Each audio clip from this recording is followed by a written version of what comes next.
İmam Zaman ağa sağ olmağına görə xanım Zeynəbə borcludur. Bu fikirlə razısınızsa yox. İmam Zaman bugün yaşayırsa xanım Zeynəbə borcludur. Çünki onun atası İmam Həsən Əskər əleyhissalamda, İmam Əli Ən-Nəqi, İmam Məhəmməd Təqi, İmam Rıza, İmam Musa ibn Cəfər, İmam Cəfər Sadiq, İmam Məhəmməd Baqir və İmam Səccad hamısı sağ olmaqlarına görə ona borcludular. Çünki bioloji, fiziki məhv eləməkdən İmam Səccadı o qorudu. Onun vasitəsilə imamət fiziki olaraq mövcud oldu. Yəni, imamət var olmasına görə, mövcud olmasına görə Həzrəti Zeynəbə borcludur və onun məqamı o qədər ucadır ki, İmam Hüseyin meydana gedəndə mən 2-ci tarixdə oxumamışam. Hələ görməmişəm ki, İmam Hüseyin kiməsə desin, mənim üçün dua elə.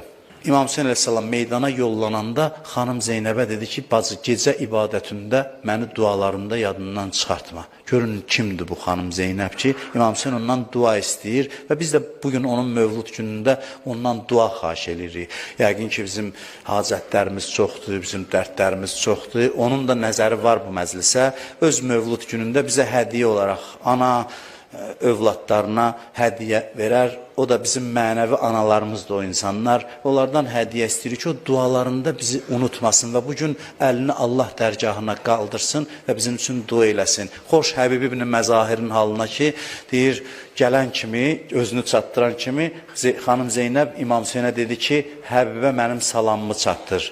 Həbbə mənim salamımı çatdır deyəndə, deyir, Həbbin gözü yaşla doldu, ağladı. Yaşlı kişi idi, ağsaqqal idi, ağladı. Dedilər, niyə ağlayırsan? Dedi, Zeynəbin məzlumiyyətinə ağlayıram ki, mənim kimisinə salam göndərir. Əhl-i Beyt indi mənim kimisinə möhtac olub, mənim kimisinə ehtiyaclı olub. Biz də bir əməl sahibi deyilik, amma xanım Zeynəbin analığına, mərhəmətinə ümid edirik ki, inşallah əlini qaldırar, Allah dərgahına bizlər üçün də dua eləyər. Allah o xanımın dünyada ziyarətindən, qiyamətdə şəfaətindən bizi